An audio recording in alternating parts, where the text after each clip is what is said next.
शिवराय. मी इथं बटाटा टाकत आहे, पातळ भगर दाखवत आहे तुम्हाला.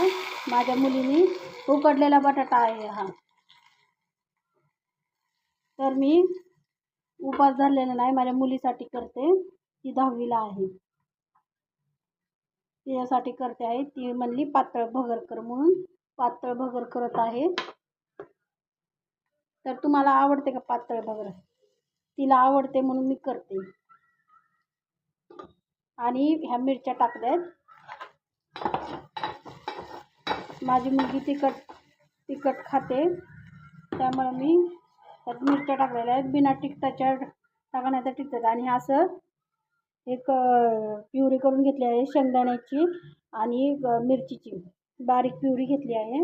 उकडलेला बटाटा आहे तो टाकलेला, आणि हे असं टाकून घ्यायचं. ह्यात टाकल्यानंतर असं करून घ्यायचं ह्यात असं, आणि नंतर ह्यात पाणी टाकायचं. पाणी टाकलं की पण भगर भाजून धुवायची. ह्यात पाणी टाकून घ्यायचं. ह्याला तुम्ही काही म्हणू शकता, आमटी म्हणू शकता, नाहीतर काय पण म्हणू शकता. आमटी नाहीतर ही तुमची आमटी बटाट्याची का म्हणू शकता, नाहीतर शेंगदाण्याची म्हणू शकता. त्यात बटाटा टाकलं तर बटाट्याची आमटी, आणि ती शेंगदाण्याची असेल तर मग शेंगदाण्याची आमटी. त्यात मी भगर टाकत आहे. हे बघा भाजून घेतलेली आहे.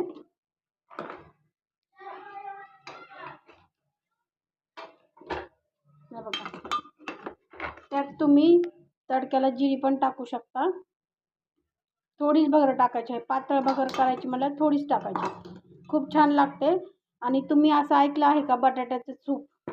तर हे असं बटाट्याचं सूप पण करून पितात पातळ.